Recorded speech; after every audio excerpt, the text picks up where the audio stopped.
кто готовится к нападению тут? А? Прямо готовится реально к нападению. Уж. Ну такой агрессивненький какой-то.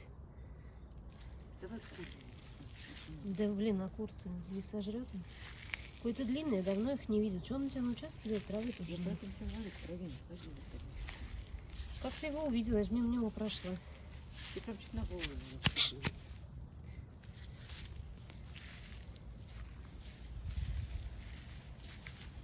Что, думаешь, догоним его до кур? Вот он, да. Ты просто не ползет, их надо открыть. Иди открывай. Давай их сейчас потихонечку откроем его.